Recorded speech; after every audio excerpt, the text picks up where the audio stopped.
રાધે રાધે મિત્રો, આજે આપણે વાત કરવી છે વૃંદાવન ધામની. જે વૃંદાવન ધામ ગોકુળ, મથુરા, વૃંદાવન, નંદગાંવ, બરસાના, એ જે 5 ધામ છે એમાંનું વૃંદાવન ધામની આપણે વાત કરવી છે. જે વૃંદાવન ધામમાં ભગવાન શ્યામા શ્યામ પ્રિયા પ્રીતમ રાધા કૃષ્ણજીએ જે રાસલીલા રમેલા, એ રાસલીલા આજે શરદ પૂનમ, અને શરદ પૂનમની આપ સર્વને ખૂબ ખૂબ શુભેચ્છાઓ. આજે શરદ પૂનમની રાતે ભગવાન શ્યામા શ્યામ પ્રિયા પ્રીતમે રાસલીલા રમેલા, ગોપીઓ સાથે રાસલીલા રમેલા. એક ગોપી એક કાનની રાસલીલા, એ રાસલીલાને જે વૃંદાવન ધામ એક એવું અલૌકિક ધામ છે કે જ્યાં તમે પગ મૂકો એટલે રાધા રાધા રાધા સિવાય તમને કોઈ નામ ન સાંભળવા મળે એવું.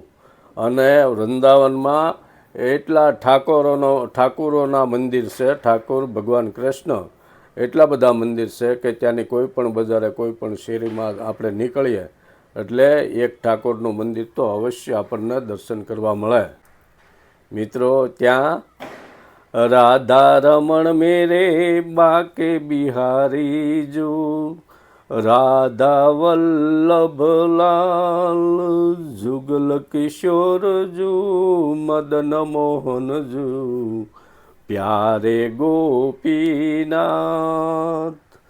રૂપ ગોસ્વામી પ્રગટ કિए, गोविंद जी रूप दिखाई, वृंदावन मेरे प्यारो वृंदावन धाम.